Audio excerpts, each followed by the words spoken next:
საინტერესოებში თუ გავიარეთ, მოკლედ. რთული და საინტერესო ხომ საინტერესო გამოწვევებით სავსე.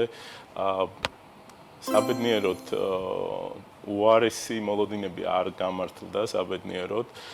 დღეს მდგომარეობით შეიძლება ითქვას, რომ წლის დასაწყისში რაც დავიგეგმეთ, სადღაც მან დავართ, უკეთესი იქნებოდა რომ მეტი ყოფილიყო, მაგრამ მან დავართ, რაც დაგვანახა ბაზარმა, მომხმარებელი გახდა უფრო სენსიტიური ფასთან მიმართებაში, კონკურენცია არის მნიშვნელოვნად გაზრდილი, ეს ძალსახარი, გაყიდვები შეიძლება ითქვას, რომ შარშანდელ ნიშნულს იმეორებს, მოდი ესე ვთქვათ, რაღაც თვეებში მეტი, რაღაც თვეებში შეიძლება ოდნავ ნაკლები, მაგრამ შარშანდელ ნიშნულს იმეორებს. ბაზარზე თუ ბანკები არ გააქტიურდნენ და დაფინანსების ნაწილი არ გააქტიურდა, ალბათ ტრენდი შეიძლება ნეგატიური არა, მაგრამ პოზიტიურიც ვერ იყოს. აქედან გამომდინარე მნიშვნელოვანია რაღაცა გარემო ფაქტორების, გარკვეული გარემო ფაქტორების ცვლილება.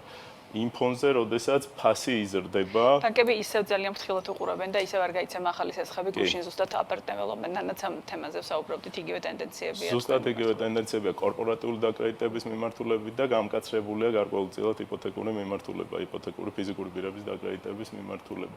აქედან გამომდინარე, ეს ფაქტორების ერთობლიობა ქმნის იმ მოცემულობას, რაც გვაქვს.